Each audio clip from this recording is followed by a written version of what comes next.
मध्य प्रदेश में भाजपा के बाद अब कांग्रेस ने अपनी कार्यकारिणी भंग कर दी है।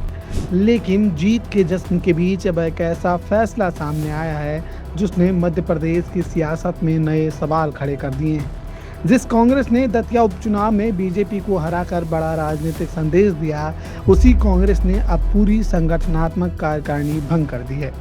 आखिर जीत के बाद भी ऐसा क्या हुआ कि पार्टी को इतना बड़ा निर्णय लेना पड़ा?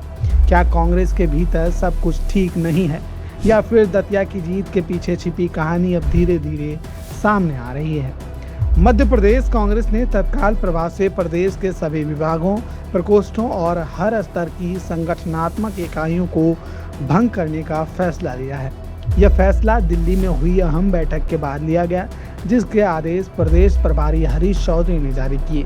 पार्टी का कहना है कि अब पूरे संगठन का एक नए सिरे से पुनर्गठन किया जाएगा, लेकिन इस फैसले की टाइमिंग ने राजनीतिक गलियारों में नई चर्चा छेड़ दी है। दरअसल यह फैसला ऐसे समय में आया है जब दतिया विधानसभा उपचुनाव के नतीजों की गूंज अभी प्रदेश की राजनीति में सुनाई दे रही है।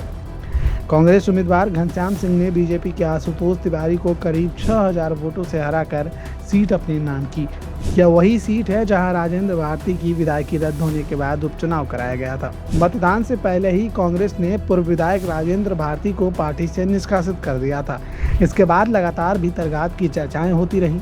सवाल उठे कि क्या पार्टी के अंदर सब एकजुट नहीं थे, क्या कुछ नेताओं ने खुलकर साथ नहीं दिया? लेकिन अब पूरी कार्यकारिणी भंग होने के बाद उन चर्चाओं को फिर से हवा मिल गई है। राजनीतिक जानकारों का मानना है कि कांग्रेस इस जीत को सिर्फ चुनावी सफलता मानकर आगे नहीं बढ़ना चाहती। पार्टी अब संगठन में उन चेहरों को आगे लाने की तैयारी कर रही है जो आगामी चुनावों में ज़्यादा सक्रिय और प्रभावी भूमिका निभा सके। यानी जीत के बावजूद कांग्रेस संगठन की कमजोर कड़ियों को पहचान कर नया ढांचा तैयार करना चाहती है। दिलचस्प बात यह है कि दतिया में हार के बाद बीजेपी ने भी जिला अध्यक्ष से लेकर मंडल, मोर्चा, प्रकोष्ठ और पूरी जिला कार्यकारिणी तक भंग कर दी थी।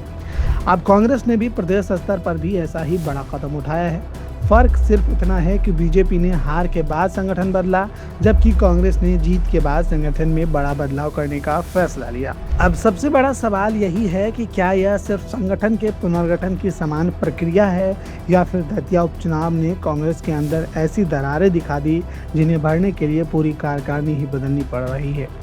आने वाले दिनों में नए पदाधिकारियों की नियुक्ति के साथ इन सवाल का जवाब भी साफ हो जाएगा। लेकिन फिलहाल इतना तय है कि दतिया की जीत के बाद भी कांग्रेस के भीतर मंथन खत्म नहीं हुआ। लगातार जुड़े रहने के लिए आयुध को सब्सक्राइब जरूर करें।